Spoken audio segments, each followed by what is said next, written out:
When you found out you'd been hired by GE, what was your reaction? I didn't believe it at first. It really didn't sink in until I got the first paycheck, and I thought, I'm really in here. And you'd walk across the parking lot and look all the way down the avenue at all these antique 100-year-old buildings, and it really felt like you were part of something then. What Kevin Green has been a part of is an iconic company that has built the majority of North America's locomotives for over a century. Without these massive machines pulling freight around the country, the explosion of American industry would have stopped in its tracks. Kevin's married, no kids, and he's been working as a machinist at GE for 15 years now. We'd always had ups and downs in the locomotive business. There was layoffs sometimes, but then they would call people back. But this time it really looks like it's going downhill and it's not going to come back up.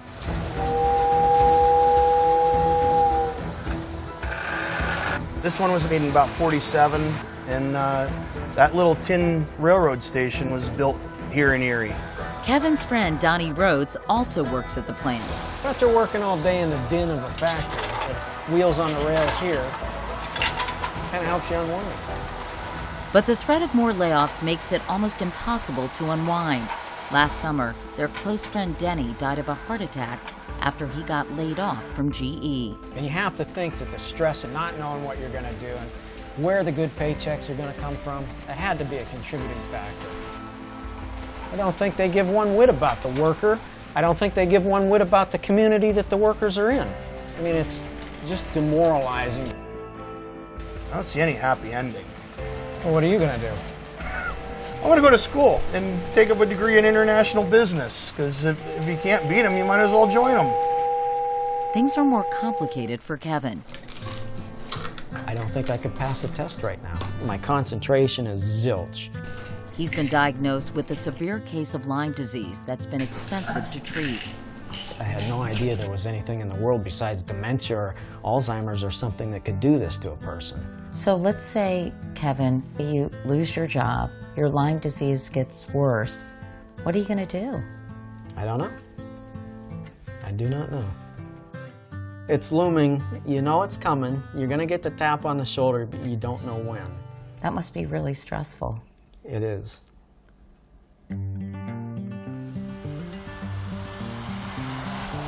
It is damn cold here, Scott. Do you ever get used to this? Yeah, actually, this is about as warm as I dress in the winter. Really? So, yeah, it's not bad. Scott Slauson is president of the local union representing GE workers like The Kevin. famous diner with an L. Diner with an O. Yes. This is the only area in the world you'll see this. In GE's heyday, they had as many as 22,000 people working inside those gates, and today there's less than 3,000. It's just a constant bleed of employees out of this plant. Some jobs have been lost to automation, others to globalization. But in recent years, they've been lost to the Lone Star State. Lured by huge tax breaks, GE built a locomotive plant in Fort Worth that's non-union, and workers there are paid less. We watched basically good jobs being ripped out of Pennsylvania, given to the state of Texas, and you're talking a multi-billion-dollar corporation that really doesn't need the tax breaks. These decisions affect the entire community. An estimated 1 in 11 jobs in Erie County depend on the plant. There's a lot of fabrication shops and electrical shops that do a lot of work for us. So it has a huge ripple effect. Oh, it's a massive ripple effect. GE insists it's laying off workers to stay competitive, especially as countries like China take a bigger share of the market. When you have a business that's running at 25% profits, it's hard to tell the employees, we need more money out of your pocket because we're not going to be able to pay the dividend to the shareholders. You know, and GE's not the only one. You have a lot of companies that are this way. It's not about competitiveness, it's about union busting. Scott believes the decline of unions is a big part of the problem. 50 years ago, a third of the U.S. workforce was unionized. We'll stand up and fight back. It's down to 11% today, and the gulf between the rich and everyone else is now wider than ever before. Let's see if we can't get you out of that truck and back in the plant, buddy. But Scott's members make 2.5 times more than the average salary here in Erie, about $70,000 plus benefits. There is an argument that global competition has put a lot of pressure on these corporations. Sure. And that unions got too powerful. They got too greedy and they got lazy. What's your reaction when people say, You guys make too much an hour. What do you do for a living? That's what I ask them. We handcraft a 460,000-pound locomotive. And there's a lot of pride in building something that you know is going to run for 20 years pulling freight across the United States. And when you lose that sense of pride, sometimes you lose that sense of purpose, and that's what we're seeing. A lot of people turn to drugs and alcohol, and some just say, I've had enough.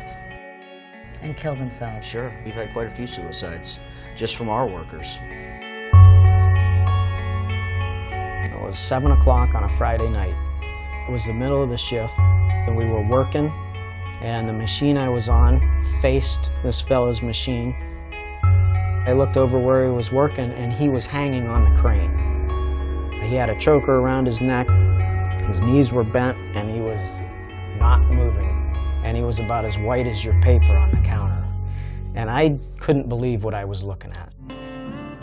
In 2017, Erie's suicide rate reached an all-time high. The average victim, a 47-year-old white male. But the problem isn't unique to this city. A recent study revealed a shocking spike in the death rate for middle-aged white working-class Americans, caused by alcoholism, drug overdoses, and suicides. I think a lot of people are feeling that despair, especially if you had a lucrative job and you're facing a change where you're going to go back into living hand to mouth like you were before. They don't know what the future holds. I don't know what it holds either, but I'm going to find out.